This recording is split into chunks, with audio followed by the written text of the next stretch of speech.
تھکی ہوئی محبت. ایک رومانوی افسانچہ، مصنف کے ایک بحری سفر کا یاد پارہ. تحریر خالد قیوم تنولی. آواز نادر خان سرگرو. تو کیا تم وائلن بجا لیتے ہو؟ اس نے حیرت نما مسرت سے پوچھا. ہرگز نہیں، میں نے قطعیت سے کہا. کاش میں بھی کبھی ایسا وائلن خرید سکوں. میری ممی مجھے ہر رات سونے سے پہلے بہت پیاری دھنیں سنایا کرتی تھی. اب نہ وہ وائلن رہا اور نہ میری ممی. میں نے دیکھا دو ننھے سے لاچار آنسو اس کے گالوں پر بے اختیار لڑک گئے. اپنے چھوٹے بھائی کے لیے خریدے گئے اس خوبصورت ترین وائلن کو میں نے اسے تھمانا چاہا اور کہا، مجھے اچھا لگا تو خرید لیا، لیکن میرے کام کا نہیں، تم لے لو. اس نے بے یقینی سے میری طرف دیکھا، کچھ بولی بھی نہیں اور وائلن بھی نہ لیا. رکھ لو، تمہارا ہوا، کہا جو ہے کہ میرے کام کا نہیں. مونتے ویدیو کے اس چھوٹے سے ساحلی باغیچے میں ناریل اور پام کے درختوں کے نیچے شام اتر آئی تھی. ہم دونوں ناریل کے ایک خشک تنے پر اسکول سے بھاگے ہوئے بچوں کی طرح بے فکری سے بیٹھے تھے.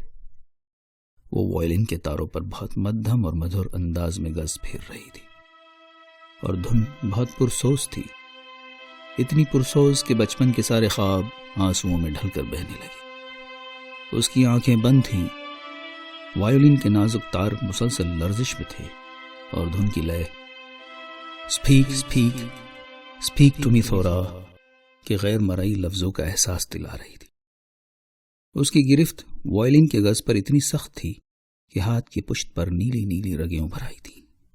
ایسی زبردست فنکارہ کہ جس کے فن میں خلوص کا خمیر تھا اور میں درد و سوز کی بھٹی میں جل جل کر راکھ ہوا جاتا تھا.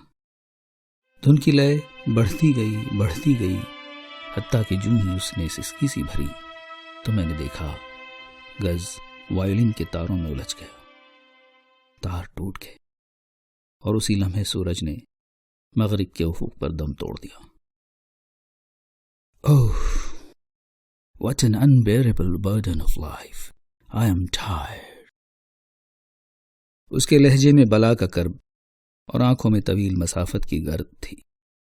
میری گود میں سر ڈالے وہ متواتر اسی ایک جملے کی گردان کیے جا رہی تھی، گویا دھن مجسم اضطراب ہو اور تاروں کے محبس سے آزاد ہو گئی ہو. اس نے تڑپ کر پوچھا، یہ زندگی ہمیں کس راہ گزر پر لے آئی ہے؟ میں اس کی بپتا کی بجائے اپنے خواب میں کھویا تھا. خواب کی زنجیر میرے پاؤں میں تھی. میں نے اپنے تراشے ہوئے مدتوں پرانے خیالی پیکر کو پا لیا تھا، مگر وہ ٹوٹتی اٹکتی سانسوں کے وقفے میں کہے جا رہی تھی، You see that I'm tired. اور عین اسی لمحے جب اس کی آنکھوں کے آبی موتی گالوں کی ڈھلوان پر پھسلنے کو تھے تو میں نے اپنی آنکھوں پر دونوں ہاتھ رکھ لیے. دھن ساکت ہو چکی تھی.